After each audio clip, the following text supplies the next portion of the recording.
Hi hello everyone, welcome to my channel Srishti tutorial for maths. ನಾನು ಇವತ್ತು Karnataka TET ಎಕ್ಸಾಮಿನ 2024ರ ಮ್ಯಾಥ್ಸ್ ಪೇಪರ್ ನಂಬರ್ 2 ಅಂದ್ರೆ ಎರಡನೇ ಪೇಪರ್ ನ ಕ್ವಶನ್ಸ್ ನ ಹೇಗೆ ಸಾಲ್ವ್ ಮಾಡೋದು ಅನ್ನೋದನ್ನ ತಿಳಿಸ್ತಾ ಇದ್ದೀನಿ.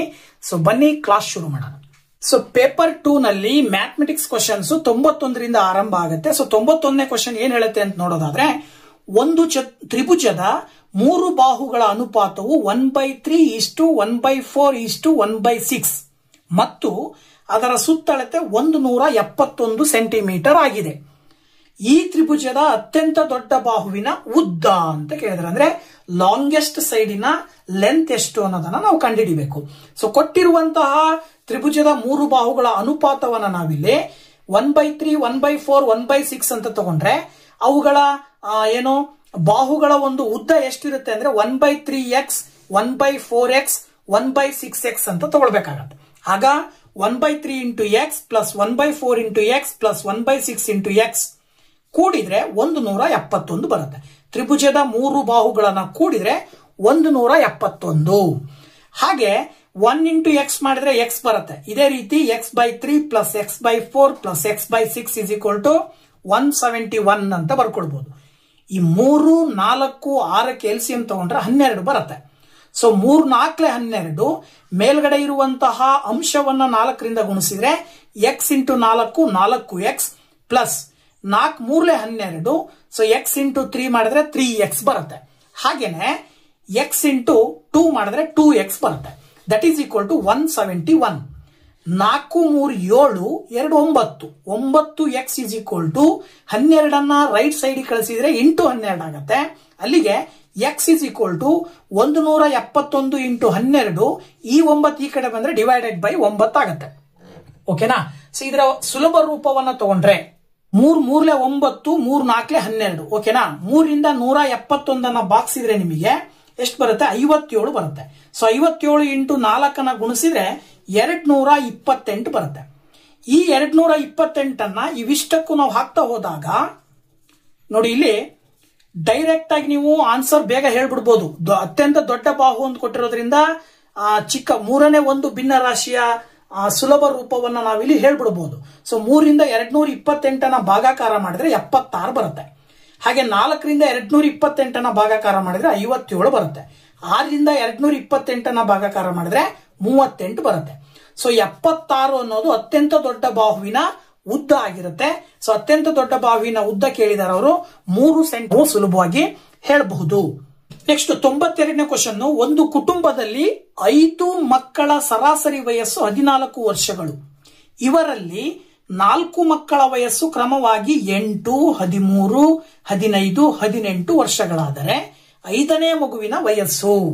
ನೋಡಿ, ಇಲ್ಲಿ ನಾವು ಸರಾಸರಿಯನ್ನ ಕಂಡುಹಿಡಿಬೇಕಾದಾಗ ಏನ್ ಮಾಡ್ತೀವಿ? ದತ್ತಾಂಶಗಳ ಒಟ್ಟು ಮೊತ್ತ ಡಿವೈಡೆಡ್ ಬೈ ದತ್ತಾಂಶಗಳ ಸಂಖ್ಯೆ ಅಂತ ತಗೊಂತೀವಿ. ಅದ್ರ ಪ್ರಕಾರ ದತ್ತಾಂಶಗಳ ಒಟ್ಟು ಮೊತ್ತ ಇಲ್ಲಿ ಕೊಟ್ಟಿಲ್ಲ. ಸೊ ಹಾಗಾಗಿ ನಾವು ಎಕ್ಸ್ ಅಂತ ತಗೊಳ್ಳೋಣ. ಸೊ ಡಿವೈಡೆಡ್ ಬೈ ದತ್ತಾಂಶಗಳು ಅಂದ್ರೆ 5 ಮಕ್ಕಳು ಅಂತ ಕೊಟ್ಟಿದ್ದಾರೆ, ಅಂದ್ರೆ ದತ್ತಾಂಶಗಳ ಸಂಖ್ಯೆ ಕೊಟ್ಟ ಹಾಗೆ. ಅಂದ್ರೆ ಅಲ್ಲಿಗೆ x/5 ಈಸ್ ಈಕ್ವಲ್ ಟು ಸರಾಸರಿ ಎಷ್ಟು ಕೊಟ್ಟಿದ್ದಾರೆ? 14. ಅಲ್ಲಿಗೆ 5 ಆ ಕಡೆ ಕಳಿಸಿದ್ರೆ ಇಂಟು 5 ಆಗತ್ತೆ. ಅಲ್ಲಿಗೆ x ಈಸ್ ಈಕ್ವಲ್ ಟು ಏನ್ ಬಂತು? 70 ಬಂತು. ಓಕೆನಾ? ಸೊ ನೆಕ್ಸ್ಟ್ ಈ ಮಕ್ಕಳ ವಯಸ್ಸನ್ನ ನಾವಿಲ್ಲಿ ಏನ್ ಮಾಡಬೇಕು? ಕೂಡಬೇಕು. ಮಕ್ಕಳ ವಯಸ್ಸು ಕೊಟ್ಟಿದಾರಲ್ವಾ, ಯಾವ್ಯಾವ ಕೊಟ್ಟಿದ್ದಾರೆ ಅದನ್ನು ಕೂಡಿದಾಗ 54 ಬರುತ್ತೆ. ಇದರಲ್ಲಿ ಒಂದು ಮಗುವಿನ ವಯಸ್ಸು ಇಲ್ಲ. ಉಳಿದಿರುವ 4 ಮಕ್ಕಳ ವಯಸ್ಸು 54 ಬರ್ತಾ ಇದೆ. ಬಟ್ ಇಲ್ಲಿ ನಮಗೆ ಒಟ್ಟು ದತ್ತಾಂಶದ ಮೊತ್ತ ಎಷ್ಟು ಬರ್ತಾ ಇದೆ? 70 ಬರ್ತಾ ಇದೆ. ಹಾಗಾಗಿ ಈ ಒಟ್ಟು ದತ್ತಾಂಶದಲ್ಲಿ 4 ಮಕ್ಕಳ ವಯಸ್ಸಿನ ಮೊತ್ತವನ್ನ ಕಳೆದಾಗ ಇನ್ನೊಂದು ಮಗು 5ನೇ ಮಗುವಿನ ವಯಸ್ಸು ಎಷ್ಟು ಅನ್ನೋದು ಸಿಗುತ್ತೆ. ಸೊ 70ರಲ್ಲಿ 54 ಕಳೆದ್ರೆ ನಿಮಗೆ ಎಷ್ಟು ಬರುತ್ತೆ? 10ರಲ್ಲಿ 4 ಹೋದ್ರೆ 6, ಹಾಗೇನೆ 6ರಲ್ಲಿ 5 ಹೋದ್ರೆ 1, ಅಂದ್ರೆ 16 ವರ್ಷಗಳು ಅಂತ ಹೇಳಿ. ಅಂದ್ರೆ ಮೊದಲನೇ ಮಗುವಿನ ವಯಸ್ಸು 8. ಹೀಗೆ ಹೇಳ್ತಾ ಹೋದಾಗ 5ನೇ ಮಗುವಿನ ವಯಸ್ಸು, ಇನ್ನೊಬ್ಬ ಮಗು ಇದ್ನಲ್ಲ 5ನೇವನು, ಅವನ ವಯಸ್ಸು ಎಷ್ಟು ಬರ್ತಾ ಇದೆ? 16 ವರ್ಷ ಬರ್ತಾ ಇದೆ. ಅಂದ್ರೆ 1ನೇ ಆಪ್ಷನ್ ಅನ್ನು ನಾವಿಲ್ಲಿ ಆಯ್ಕೆ ಮಾಡಬೇಕಾಗತ್ತೆ. ಸೊ ಇಲ್ಲಿ ನೆಕ್ಸ್ಟ್ 93ನೇ ಕ್ವಶನ್, ಒಂದು ದ್ವಿಚಕ್ರ ವಾಹನವು 1 ಲೀಟರ್ ಪೆಟ್ರೋಲ್ಗೆ 45 ಕಿಲೋಮೀಟರ್ ಚಲಿಸುತ್ತದೆ. ಅದೇ ವಾಹನವು 3/9 ಲೀಟರ್ ಪೆಟ್ರೋಲ್ಗೆ ಚಲಿಸುವ ದೂರ ಅಂತ ಕೇಳಿದ್ದಾರೆ. ತುಂಬಾ ಸುಲಭವಾಗಿರುವಂತದ್ದು, 2 ಸ್ಟೆಪ್ ಅಲ್ಲಿ ಆನ್ಸರ್ ಬರುತ್ತೆ. ಹೇಗಪ್ಪ ಅಂತ ಹೇಳಿದ್ರೆ ನೋಡಿ, ಇಲ್ಲಿ ಆ 1 ಲೀಟರ್ಗೆ 45 ಕಿಲೋಮೀಟರ್ ತಲುಪ್ತದೆ ಅಂದ್ರೆ 3/9 ಲೀಟರ್ಗೆ ಎಷ್ಟು ತಲುಪುತ್ತೆ ಅಂದ್ರೆ ಅಲ್ಲಿಗೆ 45 ಇಂಟು 3/9 ಗುಣಾಕಾರ ಮಾಡಬೇಕು. ಸೊ 3/9 ಇದು ಮಿಶ್ರ ಭಿನ್ನ ರಾಶಿಯಲ್ಲಿದೆ, ಅದನ್ನ ನೀವು ವಿಷಮ ಭಿನ್ನ ರಾಶಿಗೆ ಬದಲಾವಣೆ ಮಾಡ್ಕೊಳ್ಬೇಕು. 9 27, 27ಕ್ಕೆ 2 ಕೂಡಿದ್ರೆ 29 ಬರುತ್ತೆ, ಡಿವೈಡೆಡ್ ಬೈ 9. ಸೊ ಇದನ್ನ ಸುಲಭ ರೂಪದಲ್ಲಿ ಬರೆದಾಗ 9ರಿಂದ 45 ಬಾಗಿಸಿದ್ರೆ 9 45 ಬರುತ್ತೆ. ಈಗ 5 ಮತ್ತೆ 29 ಗುಣಾಕಾರ ಮಾಡಿ ಬರೀಬೇಕು. ಸೊ ನೋಡಿ ಇಲ್ಲಿ 5 9 45, 4 ಕ್ಯಾರಿ, 5 2 10 ಪ್ಲಸ್ 4 ಕೂಡಿದ್ರೆ 145 ಕಿಲೋಮೀಟರ್ ಬರುತ್ತೆ. ಅಂದ್ರೆ 1 ಲೀಟರ್ಗೆ 45 ಕಿಲೋಮೀಟರ್ ಹೋಗ್ತಾ ಇದೆ ಅಂದ್ರೆ 3/9 ಲೀಟರ್ಗೆ ಅದೇ ದ್ವಿಚಕ್ರ ವಾಹನ 145 ಕಿಲೋಮೀಟರ್ ದೂರವನ್ನ ಕ್ರಮಿಸ್ತದೆ ಅಂತ ಹೇಳಿ ಹೇಳ್ಬಹುದು. ಹಾಗಾಗಿ ನಾವು ಎರಡನೇ ಆಪ್ಷನ್ ಅನ್ನ ಆಯ್ಕೆ ಮಾಡಬಹುದು.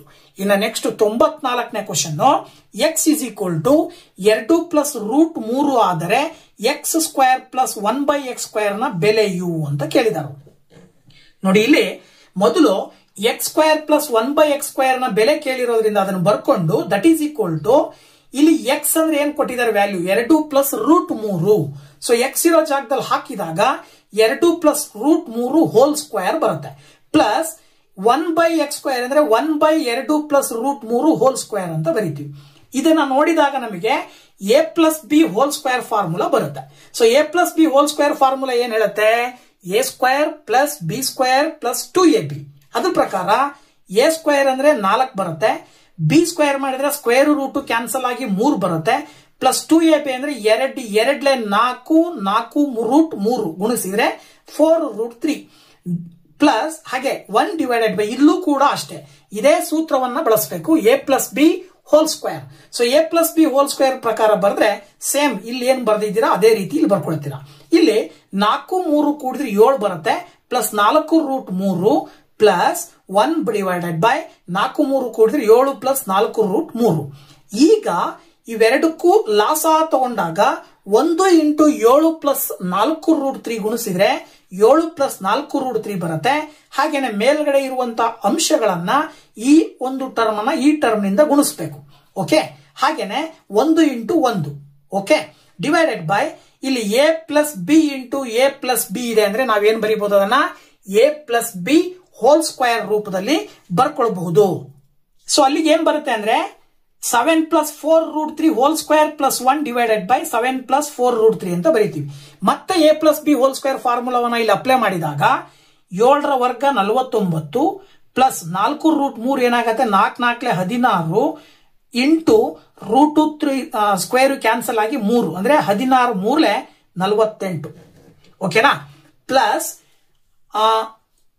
2ab ಅಂತ ಹೇಳಿದ್ರೆ 2 ಇಂಟು 7 ಮಾಡಿದ್ರೆ 14, 14 ಇಂಟು 4 ಮಾಡಿದ್ರೆ 56 root 3 plus 1 divided by 7 plus 4 root 3. ಈಗ ಇಲ್ಲಿ ಛೇದದಲ್ಲಿ ರೂಟ್ ಇರೋದ್ರಿಂದ ಅವಿಭಾಜ್ಯ ಸಂಖ್ಯೆ ಇರೋದ್ರಿಂದ ಈ ಛೇದದಲ್ಲಿರುವ ಅವಿಭಾಜ್ಯ ಸಂಖ್ಯೆಗೆ ತೆಗಿಬೇಕು, ಆ ಒಂದು ರೂಟ್ ಅನ್ನ ಕ್ಯಾನ್ಸಲ್ ಮಾಡಬೇಕಂದ್ರೆ ನಾವು ರ್ಯಾಷನಲೈಸಿಂಗ್ ದ ಡಿನಾಮಿನೇಟರ್ ಅಂತ ಮಾಡ್ತೀವಿ. ಹಾಗೆ ಮಾಡಬೇಕಾದಾಗ ಇಷ್ಟು ಟರ್ಮ್ ಅನ್ನ ಬರ್ಕೊಂಡು ಈ ಒಂದು ಏನು ಡಿನಾಮಿನೇಟರ್ ಇರುವಂತಹ ಟರ್ಮ್ ಅನ್ನ ಮೈನಸ್ ಹಾಕಿ ಬರ್ಕೊಳ್ತೀವಿ. ಇಲ್ಲಿ ಪ್ಲಸ್ ಇದ್ದಾಗ ಮೈನಸ್ ಹಾಕಿ ಮೇಲ್ಗಡೆ ಕೆಳಗಡೆ ನ್ಯೂಮರೇಟರ್ ಡಿನಾಮಿನೇಟರ್ ಎರಡರಲ್ಲೂ ಇಂಟು ಮಾಡಿ ಬರೀಬೇಕು.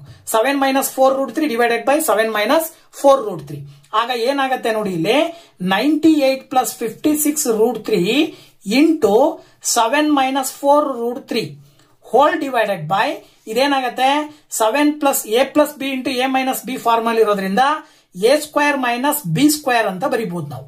ಓಕೆನಾ, ಸೊ ನೆಕ್ಸ್ಟ್ ಸ್ಟೆಪ್ ಅಲ್ಲಿ ಈಗ ನೀವು ಇದನ್ನ ಸುಲಭ ರೂಪದಲ್ಲಿ ಬರೀತಾ ಹೋದ್ರೆ ನೋಡಿ ಇಲ್ಲಿ 98 ಇಂಟು 7 ಗುಣಾಕಾರ ಮಾಡಿದ್ರೆ 686 ಬರುತ್ತೆ, ಮೈನಸ್ 56 ಇಂಟು 98 ಇಂಟು 4 ರೂಟ್ 3 ಗುಣಾಕಾರ ಮಾಡಿದ್ರೆ 392 ರೂಟ್ 3 ಬರುತ್ತೆ.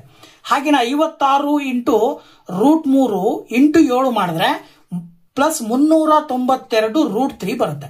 Plus into minus minus 56 into 4 ಗುಣಿಸಿದ್ರೆ ಹಾಗೇನೆ ರೂಟ್ 3 2 ಸರಿ ಬರೋದ್ರಿಂದ ರೂಟ್ ಕ್ಯಾನ್ಸಲ್ ಆಗಿ ಟೋಟಲಿ ನಿಮಗೆ ಏನ್ ಬರುತ್ತೆ, ಅದು 672 ಬರುತ್ತೆ.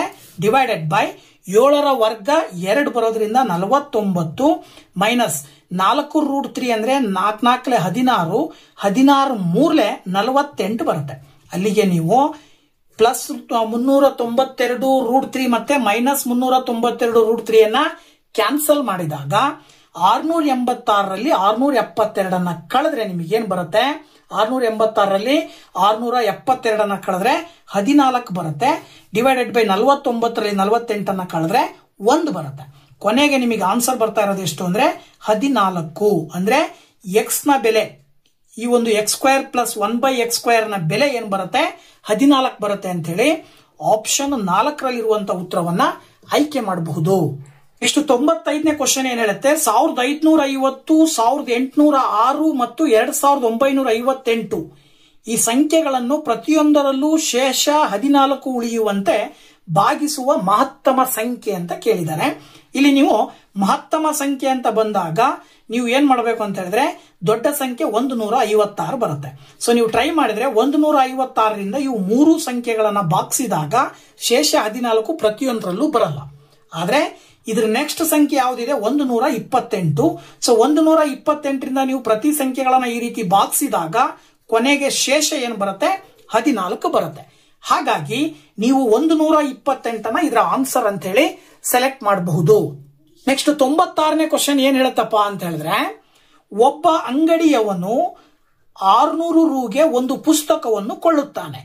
ಅವನು ಅದರ ಬೆಲೆಯನ್ನು 15% ಹೆಚ್ಚಿಸಿ ನಂತರ 10% ರಿಯಾಯಿತಿ ನೀಡುತ್ತಾನೆ. ಹಾಗಾದರೆ ಈ ಪುಸ್ತಕದ ಮಾರಾಟದ ಬೆಲೆ ಅಂತ ಕೇಳಿದರು. ನೋಡಿ ಇಲ್ಲಿ ಏನ್ ಮಾಡಿದಾನೆ, 600 ರೂಪಾಯಿಗೆ ಒಂದು ಪುಸ್ತಕವನ್ನು ತಗೊಂಡಿದ್ದಾನೆ. ಅದಕ್ಕೆ ಏನ್ ಮಾಡಿದ, 15% ಜಾಸ್ತಿ ಮಾಡಿದ ರೇಟ್ನ. ಅಂದ್ರೆ ಅಲ್ಲಿಗೆ 100ಕ್ಕೆ 15% ಆದ್ರೆ 600 ರೂಪಾಯಿಗೆ ಎಷ್ಟಾಗತ್ತೆ, 00 ಕ್ಯಾನ್ಸಲ್ ಮಾಡಿದ್ರೆ 15 6 90 ರೂಪಾಯಿ ಜಾಸ್ತಿ ಮಾಡಿದ. ಅಂದ್ರೆ ಅಲ್ಲಿಗೆ 90 ರೂಪಾಯಿ ಜಾಸ್ತಿ ಮಾಡಿದ ಅಂದ್ರೆ ಮೊದಲಿಗೆ 600 ರೂಪಾಯಿ ಇತ್ತಲ್ವಾ, ಅದಕ್ಕೆ 90 ರೂಪಾಯಿ ಜಾಸ್ತಿ ಆದ್ರೆ 690 ರೂಪಾಯಿ ಈಗ ಅವನು ಮಾರಾಟ ಮಾಡಿದ್ದು ಮಾಡಬೇಕಾಗಿರೋದು. ಆದ್ರೆ ಅವನು ಏನ್ ಮಾಡ್ತಾನೆ, ಮತ್ತೆ ಅದಕ್ಕೆ ಡಿಸ್ಕೌಂಟ್ ಕೊಡ್ತಾನೆ, ರಿಯಾಯಿತಿಯನ್ನ ಕೊಡ್ತಾನೆ. ಎಷ್ಟು ಕೊಡ್ತಾನೆ, 10% ರಿಯಾಯಿತಿ ಕೊಡ್ತಾ ಇದ್ದಾನೆ. ಸೊ ಅಲ್ಲಿ ಎಷ್ಟಕ್ಕೆ, 690 ರೂಪಾಯಿಗೆ 10% ಡಿಸ್ಕೌಂಟ್.